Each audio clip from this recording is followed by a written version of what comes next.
Hello everyone. So I did get a lot of messages from people asking me how can they control their own instrument for their monitor, um, even though we would have, let's say, at least one auxiliary input. Is a little blurry.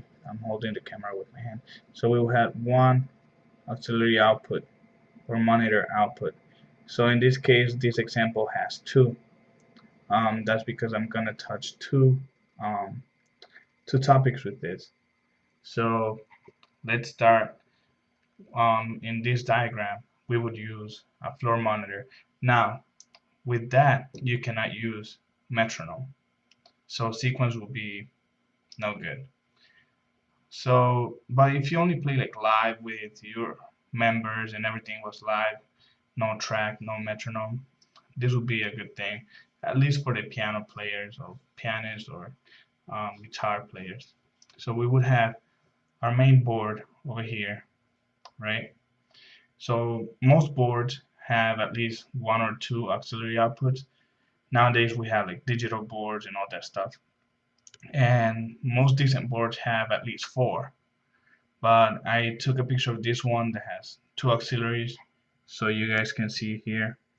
That would be a section of the board zoomed in.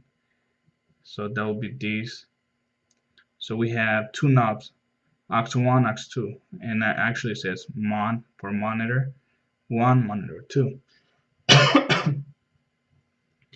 So this is what it will look like. Um, this board has all the outputs for monitors and mains and house speakers on the top. But you could also find in some boards that this will be in the back of the board, like or front. I don't know, however you want to view it. So the outputs for these knobs are actually here, and they say monitor send or aux send, or you could say um,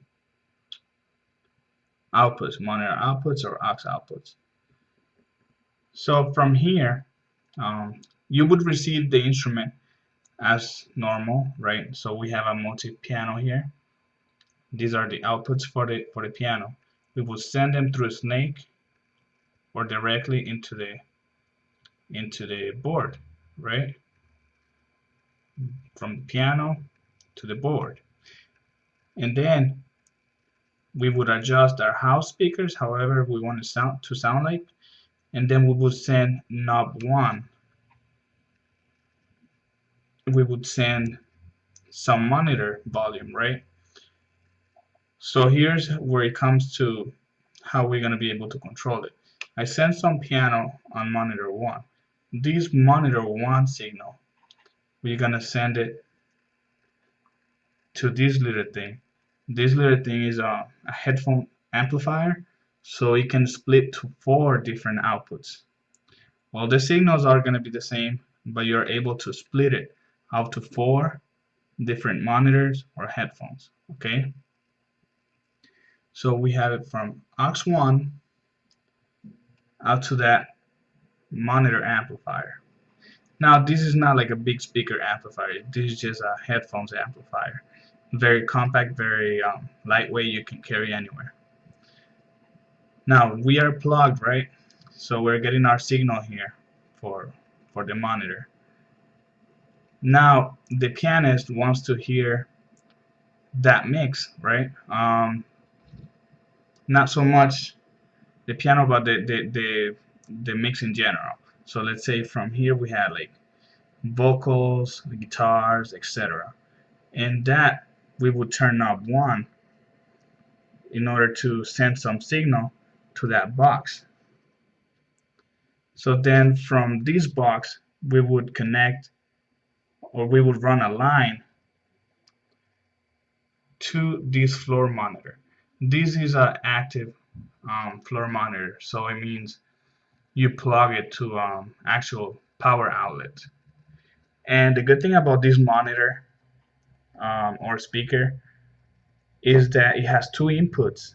Um, so it has channel 1 and channel 2. So we can plug in our monitor signal from that box, and this is what actually the box looks like in the front. So this knob is for channel 1 um, output, right? So we would send that to one of the inputs in the speaker, and then the pianist would take a 1/4" cable, plug in the headphones, and also send it to that speaker. So on that speaker, he is able to turn the knob for his own piano up or down, and also the band mix up or down. So that's one way to do it.